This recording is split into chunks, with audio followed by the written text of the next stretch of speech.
Hey everybody, this is Matt and we're at Texas Toast Guitars. Thanks for watching. As you know, we're doing a video every day in October and this is one of them. I think this will be a fun video. I'm putting together a bunch of handmade guitars right now, and the last neck that I have to do is this all Rosewood Challenger neck. And it's farther along, it's further along than you know, just starting from scratch. But but it needs to be shaped, it needs to be fretted, and it needs to have some other stuff done to it. And I thought it'd be a fun video to kind of drag you guys along. So let me tell you about what has been done to this. One, this is a piece of a great big piece of rosewood, which is not always easy to find. This is Indian rosewood. The headstock has been, angle has been done. The truss rod is installed. The tuner holes are on. The fretboard is on, and I have bound the fretboard with more rosewood. Fret slots are in, obviously not in the same, this is, you know, out of order. And the fretboard's been radiused.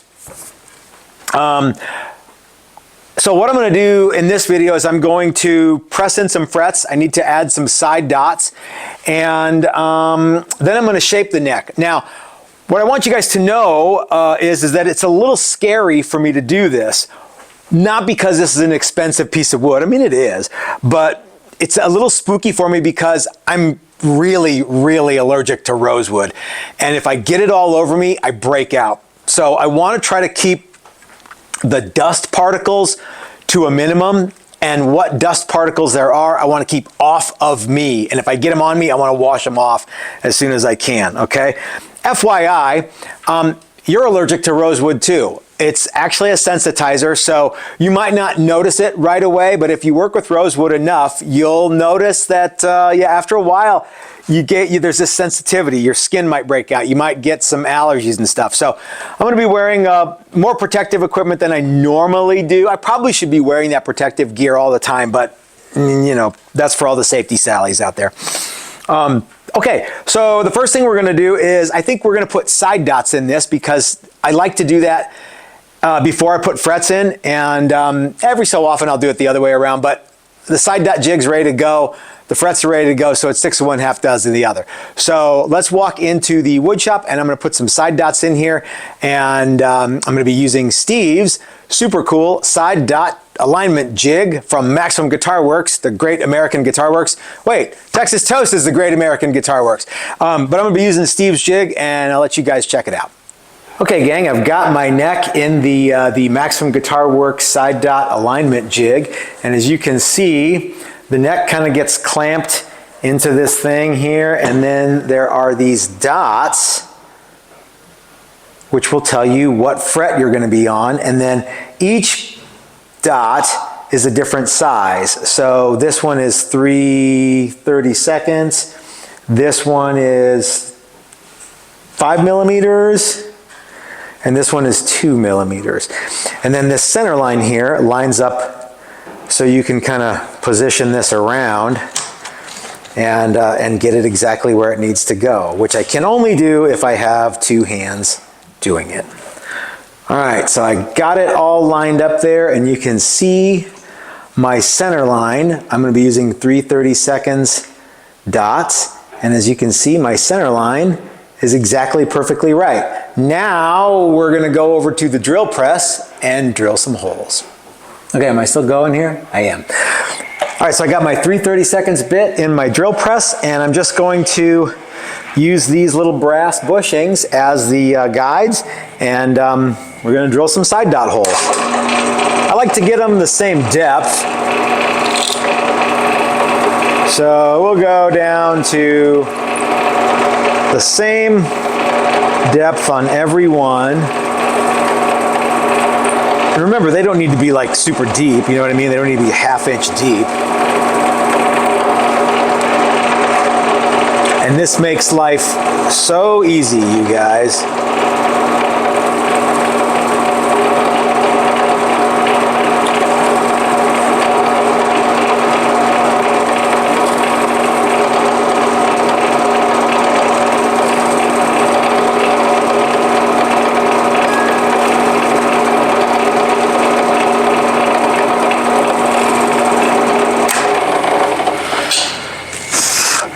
All right, now we'll just unclamp it.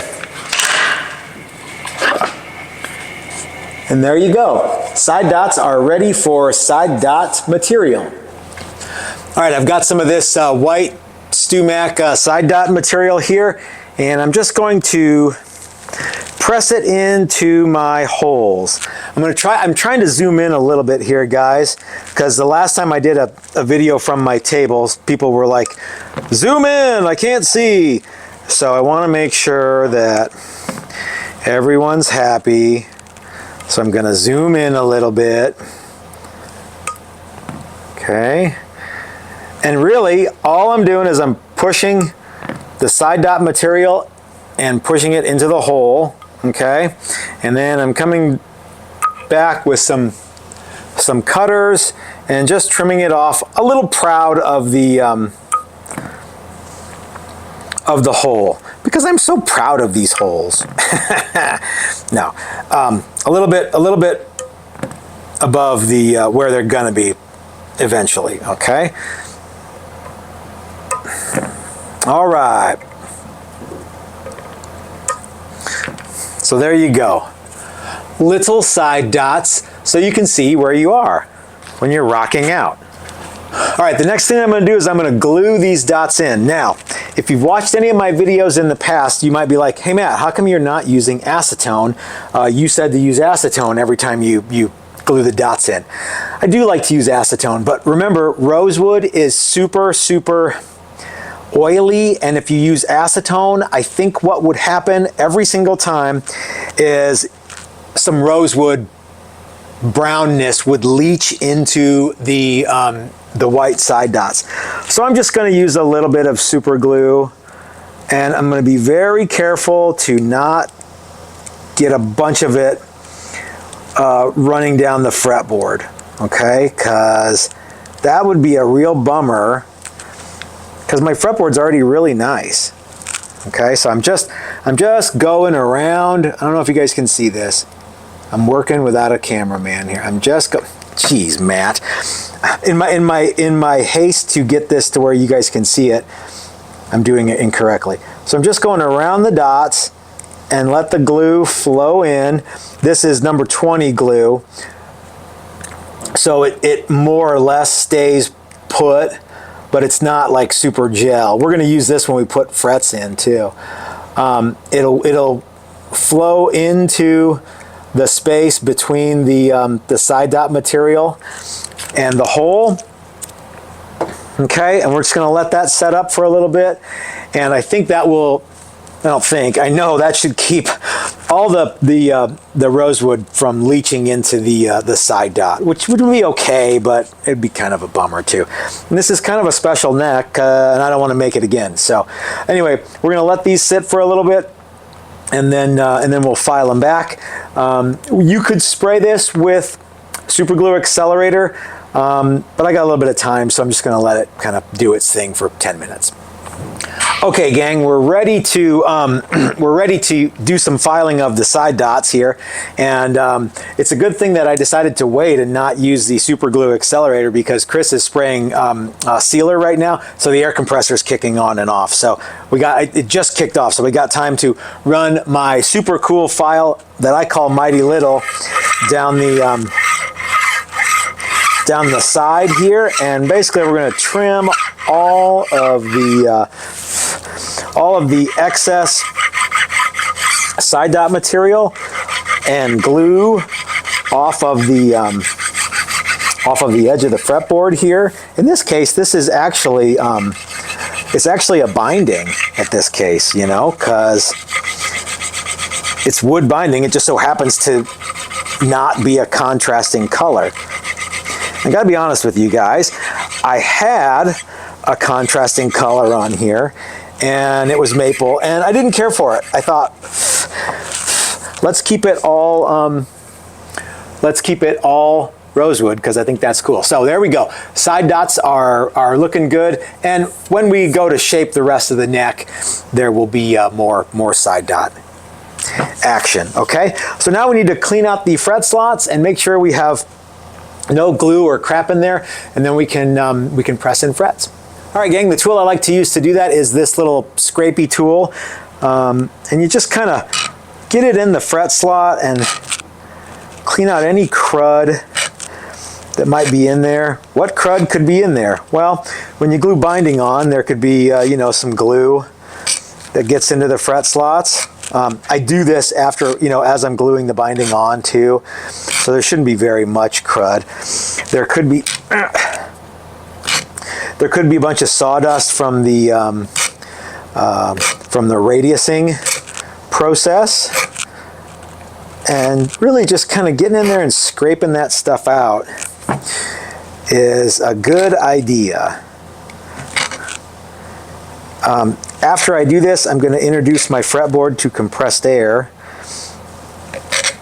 and get all of the stuff that my scraper leaves behind out of the slot, and then we'll be ready to go. Now see, it doesn't take too much time. A word of caution though. If you scrape this stuff too hard, or it's a, or if your scraper is, you're laboring to pull it through, it is very easy for the scraper to pop out of the slot and drag across the top of the fretboard. So you don't want to do that. Okay, before I introduce my fretboard to compressed air, I'm going to put a groove, a little extra chamfer in my fret slots with this triangle file here. I hope you can see that. And I've got my my Optivisor on, so I make sure I'm in exactly the right spot, and I'm just going to break that edge, break the corner. Okay, and what that's going to do is it's going to make the putting glue in my fret slots easier. It's going to give my frets a better seating, the ability to seat better. It's going to let everything just, I'm adding some clearances here. Okay, the tolerance for my fret slots is the same. I'm just adding some clearance. One thing I'm not doing is I'm not doing this for the person who refrets this neck later. I don't care about that guy. It might make it easier, but I don't care. Okay guys, I'm ready to start pressing in my frets. I've got all of my frets here, and I realize this angle is weird, but you guys keep clamoring for close-ups, so I want to give you what you want. What I'm going to do is I'm going to wick some number 20 super glue into each fret slot, and it's going to look a little like this. I said it's going to look a little like this. Come on, glue, cooperate. There we go. Okay, whoa, it's on turbo dump mode. All right, so I've got some glue in my fret slot, way too much, frankly. And now I'm going to press my fret down on the fret slot. Let's move the camera a little bit. I'm going to come over to my fret press, and I'm going to just press the fret in just like that. And then move the camera one more time. I'm going to take a shop rag and clean up any excess glue. Now, there's a lot of work that gets done on these fretboards between now and the time the guitar is set up. Any glue that gets left on top will get scraped away later, given the way that we do it, okay? So, let me show you again. I'm going to do more than one now. 1, 2,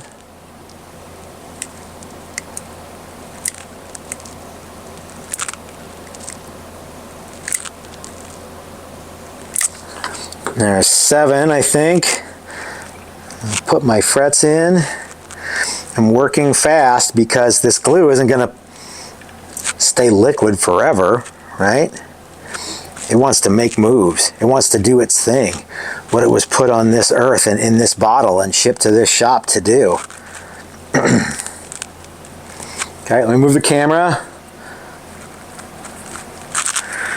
All right, I come over to my press and just press them in until they seat. No more, no less.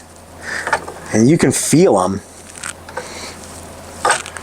You can feel when they seat. Okay, now the trick is to press them in with the same force each time, okay? And again, no more, no less. And you want to make sure you get no more, because it's possible to press in frets and crush the wood, actually. Okay, so I've got a few more to go, and then we're going to start shaping the neck. I think we're still going. Okay, I'm going to see how much I can get done here and still be something that you guys can see. I won't know until it's time to edit this video. So I just wick the glue in.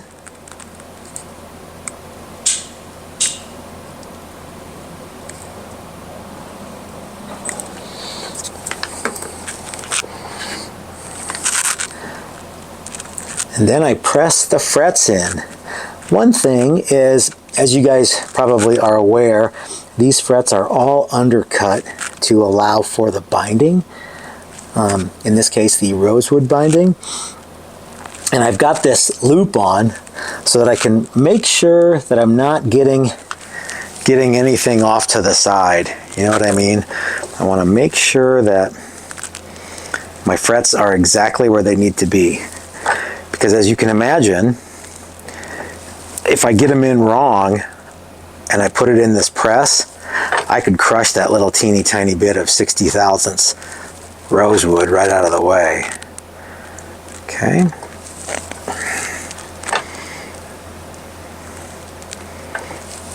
All right, looking good.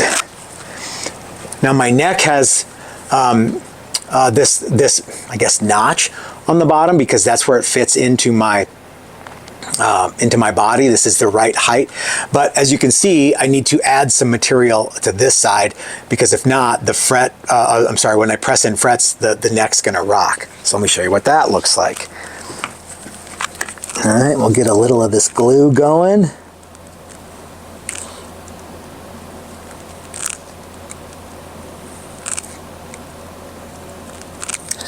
Let's do 4. That seems like a good number. And I hope I'm zoomed in enough, okay? I'm trying to listen to what you guys say with the whole zoom thing. Okay, and I'm gonna put this board under the back of my neck and help support everything.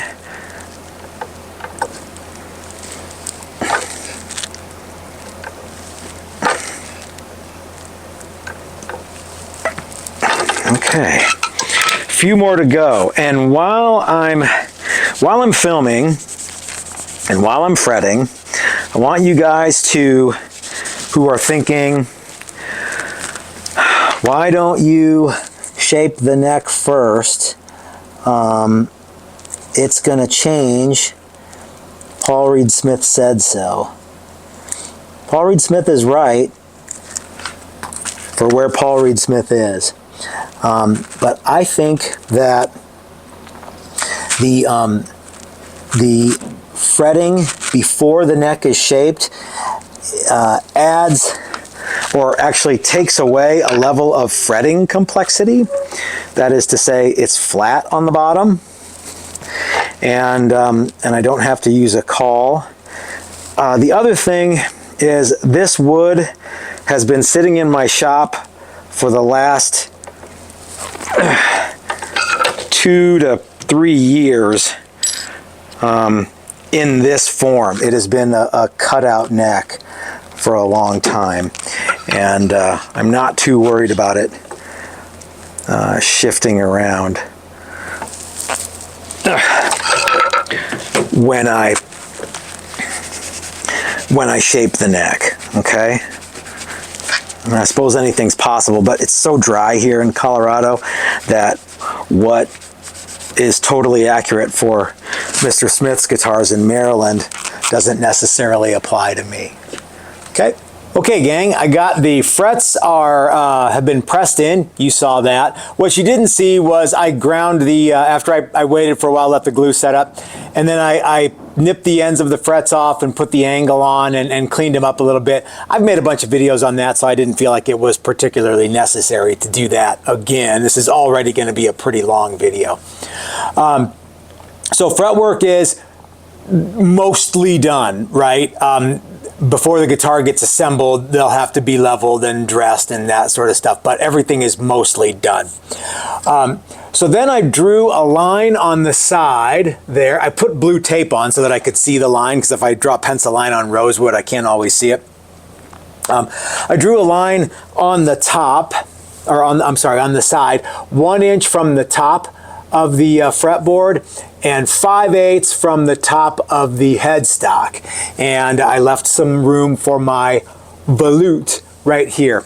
So the reason I did that is because I want my I want to cut to the line, and then I'm going to start shaping my neck. My headstock's going to be about 1/8 of an inch thinner than 5/8, and obviously my neck is not going to be any more than 1 inch thick when it's all said and done. So I thought, let's just go ahead and, I mean, I didn't think it. That's what we always do with all the necks, 1 inch and 5/8, okay? Leave a little room for the volute.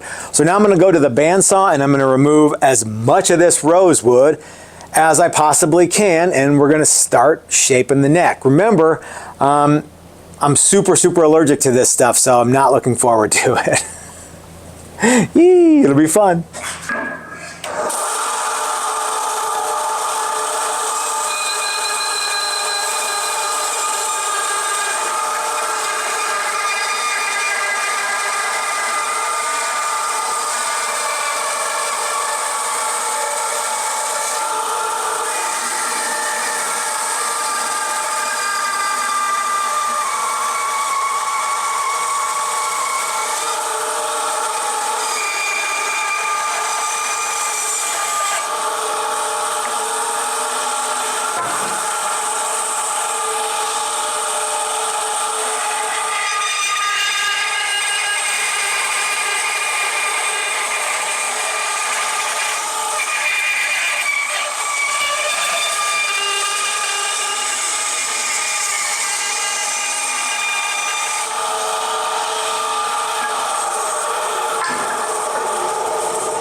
Okay, gang, if this were a regular mahogany neck, I would just immediately run over to the deadhead sander and start shaping the neck.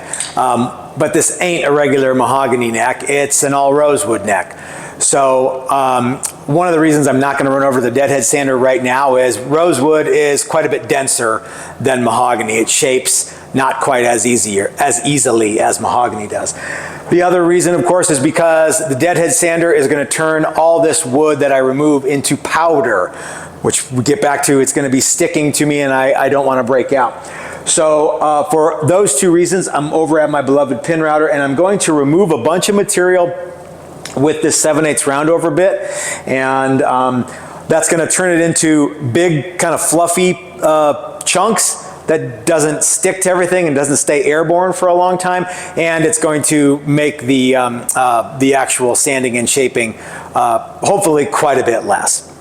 Okay, we're still going.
Okay, I'm at my deadhead sander and I'm going to start removing material here. I'm not going to be able to talk once I get my mask on, so you're just going to have to kind of, well, I'll tell you what I'm going to do before I do it. And I'm probably not going to show you the whole thing because this is going to take a little while given that this rosewood is so hard. But I've got a 50 grit belt on my my deadhead sander.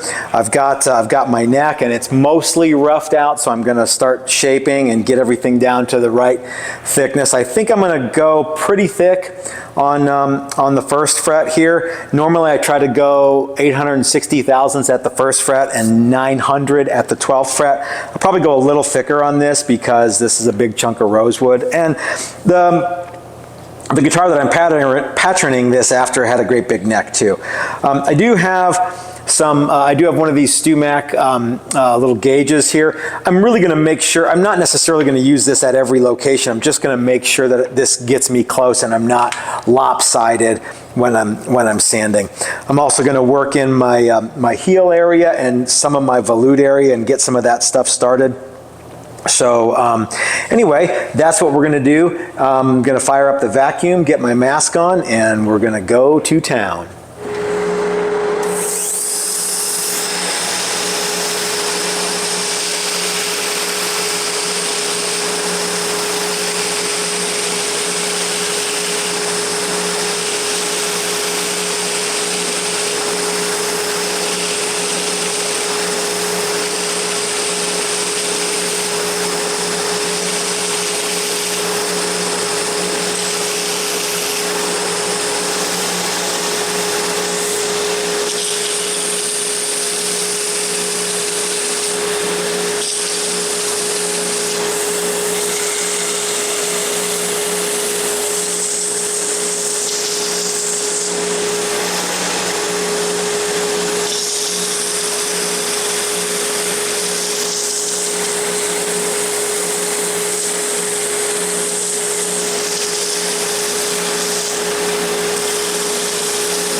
Well, it's actually starting to look quite a bit like a neck, as you can see.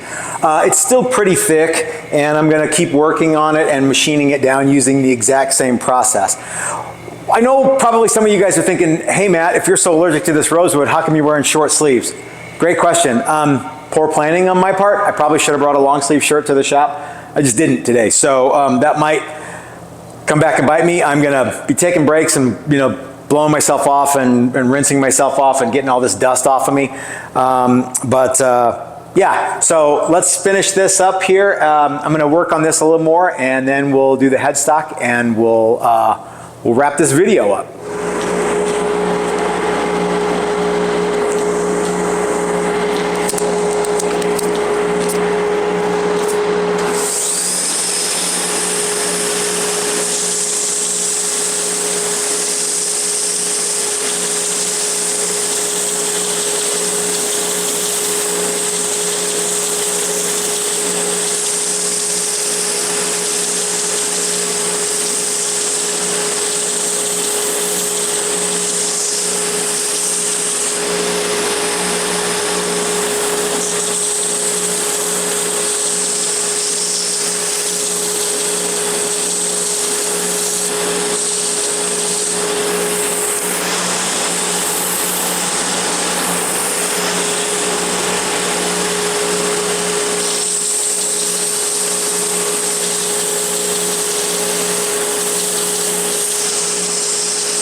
Okay guys, in that very last scene, I think you saw me going like this, and we just got off the deadhead sander with our all rosewood neck. Now, I also remember saying that I'm probably gonna get a bunch of rosewood dust all over my arm, so I cheated. I ran home and I took a shower. And that was because, man, I tell you, I've been bitten by this stuff before, and I'm sure I'll get bitten by it again, but I'd like to keep those to a minimum. So as you can see here, we're really, really close to being a neck. There are a handful of things that we have to clean up. One of them is the transition from the headstock to the neck and the volute area, and the other is the heel transition. We want to make sure that those look good, and then lots and lots and lots of sanding, of course. So I will probably, you know what I'll probably do? I'm going to show you a little bit of this, but then I'm going to save some of that for another video. So what I'm going to do is I'm going to get my neck ready to show you some of the volute area and how I do that. And I've got it on my my little block here. I'm going to change the camera angle so you can see, so we can get a close-up and do that, and then we'll call it a video. So the most important part about this step is that we get our transition from our, like I said, from where our neck stops being a neck and starts to be a headstock, and make sure our volute looks good. And it's really just cleaning up these corners. I can't get that close on my deadhead sander. So what I like to do is start with an aggressive tool like a rasp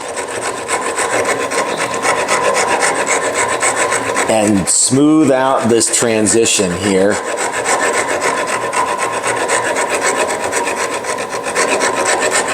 And it's looking pretty good.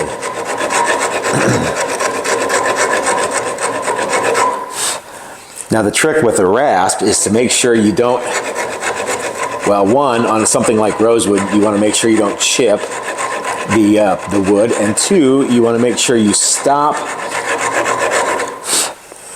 before you go too far and switch to like an abrasive paper.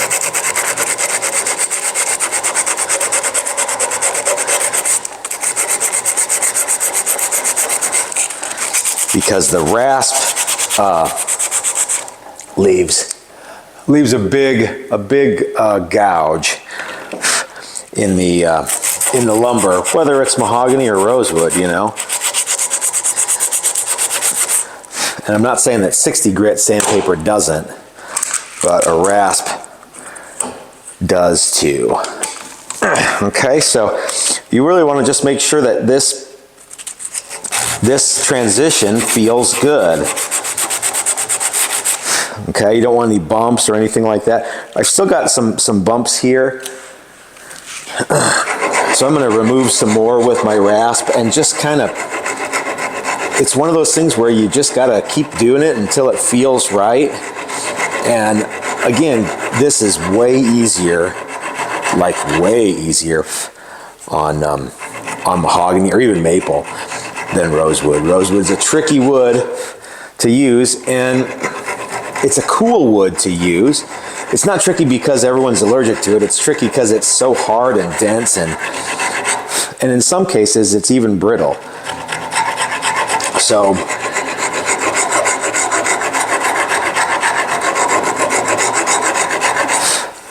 you want to make sure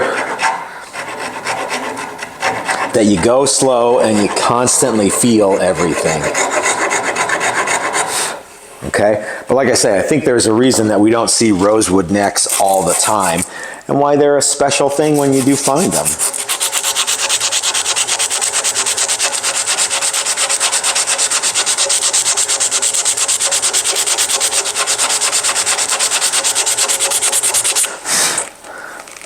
Okay, that feels pretty good. Now all we have to do is duplicate it on the other side.